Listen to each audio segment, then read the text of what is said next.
내가 좋아하는 차리고 싶은 워너비 가게를 보면서 내 가게라면 어떻게 인테리어를 할까 생각해 보신 적 있으세요? 회사만 다녀봤는데 창업은 해보고 싶고 준비를 해야 된다고 해서 이리저리 찾아봤는데 홀과 주방의 비율, 동선 등등 도대체 왜 이렇게 복잡한 건지 답답한 적 있으셨나요? 저는 이런 과정이 없어서 덜컥 가게자리 계약하고 인테리어도 제조를 위한 게 아닌 이쁜 거, 보기 좋아 보이는 그런 사진들만 죄다 검색해서 진행했다가 낭패봤었습니다. 장사 9년 하면서 부딪혀서 얻은 정말 저의 찐 경험으로 창업 시작하기 전에 이 영상 보시면 귀한 시간과 에너지, 돈을 아낄 수 있습니다. 저는 첫 창업 때 동선이라는 단어가 필요가 없는 평수 2평에서 시작해서 그 다음 옮긴 매장은 4평이었네요. 거기도 동선을 말하기에 애매한 공간이었는데 지금 생각해보니 규모가 작을수록 동선과 전략적인 공간 사용에 대해서 치밀하게 고민해봐야 됩니다. 인테리어 시작 전에 인테리어 계약을 해서 또 인테리어 바르기 전에 계약을 한 매장 또는 후보 매장을 추려서 내가 이 매장에서 목표로 하는 하루 일매출을 기반으로 동선, 즉 움직이는 모습들, 음식들을 만들고 손님에게 서비스하는 모습들을 상상하고 대입해보는 시간을 필히 가져야 합니다. 어떤 부분이 우선순위인지 말씀드려 볼게요. 먼저 말씀드리기 전에 이 부분을 전제로 하려고 합니다. 주식이나 부동산 투자할 때 처음 시작할 때 리스크 생각하시죠? 특히 주식 비트코인에서 투자하는 내 돈은 이게 증발한다고 해서 내가 먹고 사는 데는 지장 없다. 언제든지 치고 빠질 수 있어야 한다. 이런 생각을 하시잖아요. 그런데 왜 장사 창업에는 이 생각을 안 하게 될까요? 창업을 생각하는 것 동시에 폐업도 생각해 봐야 합니다. 이거 6개월, 1년 돌려보고 나랑 안 맞다, 못하겠다 싶으면 바로 접을 수 있는 준비도 되어 있으면 돈과 시간에 묶이는 그런 구렁텅이에서 벗어날 수 있습니다. 제가 생각해 봤을 때는 올인도 좋지만 올인은 좀 위험 부담이 큽니다. 어떻게 될지 몰라요. 예를 들어 정말 죽이 잘 맞고 합이 잘 맞는 지인과 동업을 합니다. 진짜 한번 같이 해보자 하는 취지로 서로 의형제처럼 돈 반반 돼서 오픈을 했는데 같이 부닥치면서 1년, 2년, 3년 보내니까 스트레스 받거든요. 결국엔 합의서 쓰고 갈라져요. 절대 연락 안 합니다. 그리고 열심히 준비해서 일식집 매장을 열었어요. 그런데 가족이 병이 나거나 집안에 문제가 생겨서 장사에 집중을 할 수가 없습니다. 결국 인테리어 다 해놓고 손해보고 가게 내놓는 분들도 많이 봤어요. 또 막상 오픈했는데 내 건강에 문제가 생길 수도 있고 또 더 좋은 기회가 와서 다른 분야에서 일을 할 수가 있는 등등 여러 가지 상황들이 생길 수 있습니다. 그래서 첫 창업, 특히 초보 창업자분들은 꼭 매장 계약하시고 인테리어에 많은 돈을 투자하지 마세요. 딱 기본만 하고 언제든지 수틀리면 바로 치고 빠져나올 수 있게 원상복구비 안 들이게 세팅하셔야 합니다. 제가 왜 이런 말씀을 드리냐면 주방 동선에 대해서 자료를 수집하고 정리하는 과정에서 이게 한도 끝도 없는 거예요. 정보들은 정말 많습니다. 그 좋은 정보들도 결국 내 매장, 내가 하려는 메뉴에 맞는 주방에 그 맞는 동선이어야 좋은 정보거든요. 매장 위치, 매장 평수 등등 상황이 다 다르다 보니까.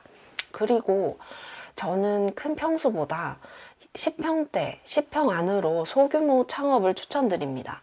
평수 넓어지면 고정비, 사람도 그만큼 써야 되고 관리도 그만큼 해야 되고요. 처음에는 소규모로 시작하시는 거 추천드립니다. 주방 동선은 솔직히 내 메뉴를 직접 제조하고 판매하는 기간 적어도 3일에서 일주일 정도 부딪혀 봐야 합니다. 여기서 조리하고 여기서 제조하고 포장 용기는 여기 둬야 하고 마무리하는 곳은 여기 등등 제조하면서 주문 치다 보면 알게 됩니다. 그래도 그 전에 큰 그림이 있어야겠죠. 동선에서 제일 중요한 부분은 일하는 사람, 제조하는 사람 위주입니다. 손님도 물론 중요하지만 그 주방의 크기가 어느 정도 규모가 나와줘야 매출도 그만큼 올라갈 수 있습니다. 주방이 좁으면 피로도가 쌓입니다. 10평 소규모에서도 제조하는 데 편하도록 최대한 규모로 빼주고 나머지를 홀로 만들어야 합니다. 혹시 홀에 욕심을 내는 사장님들이 계시는데 돈 버는 게 목표시죠? 이쁘게 하는 게 포인트가 아니라 효율충으로 가야 합니다.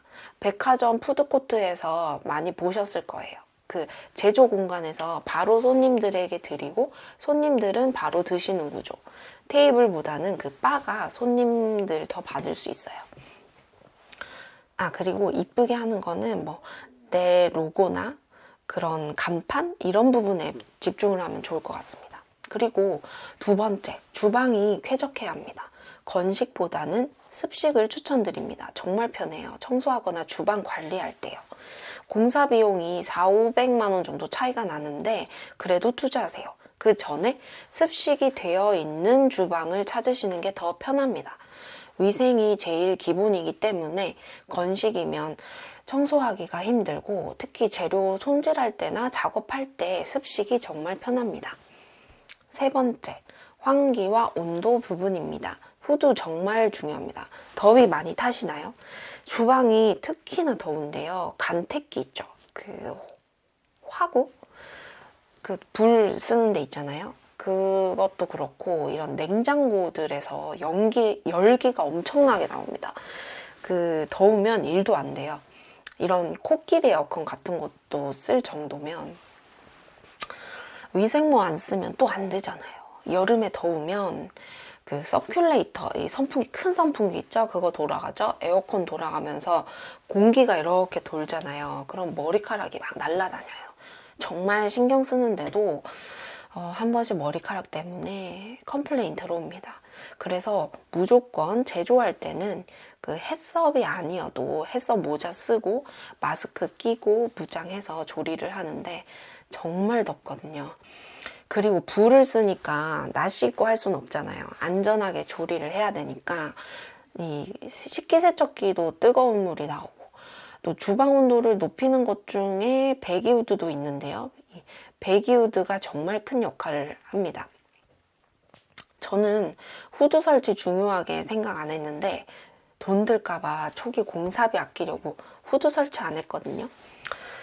결국엔 장사하면서 민원이 들어와요. 민원 들어오고 설치할 수밖에 없어요.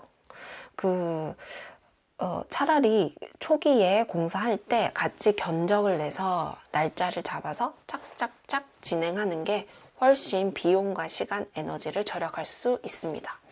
조리기구의 좌우, 앞뒤 최소 150mm 넓게 만들어서 설치해야 됩니다. 이 배기후드는요. 그리고 공기 흐름을 만들어줘야 공기가 순환이 되면서 온도가 쾌적해지거든요. 급기구, 즉 환풍기구를 설치를 해서 바깥 공기가 내부로 잘 들어오고 또 주방 내부의 뜨거운 공기는 후드로 이렇게 빨려 나가게끔 만들어주면 됩니다.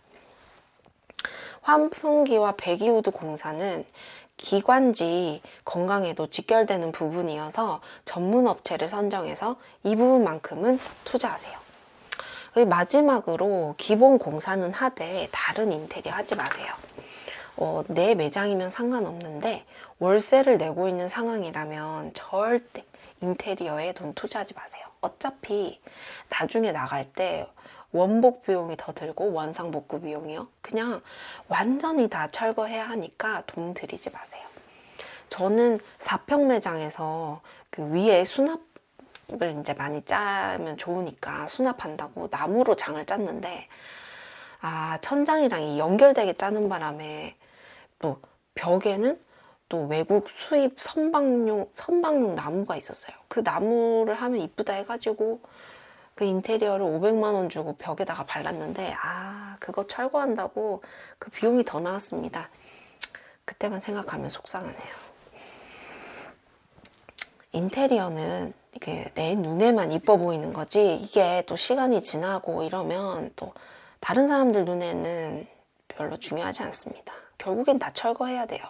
그리고 앞으로 또 장사를 또 잘 돼가지고 또 옮길 수도 있잖아요. 그럼 여러 가지 변수가 있기 때문에 돈 투자하지 마세요. 이상 주방, 인테리어, 동선 관련된 부분들은 정말 공부해야 될 부분들이 많습니다. 이번 영상에서는 이 부분만 크게 말씀드려 보았고요. 제가 경험하고 배우고 터득한 것들 또 하나씩 보여드릴 수 있게 좋아요, 구독 꼭 눌러주세요. 컨텐츠 제작에 정말 큰 도움이 됩니다. 언젠가 지하 푸드코트에서 로드샵을 오픈하는 그날까지 저는 끝까지 갈 겁니다. 모두들 하고 싶은 거 포기하지 마시고 도전하세요. 존버가 답이다.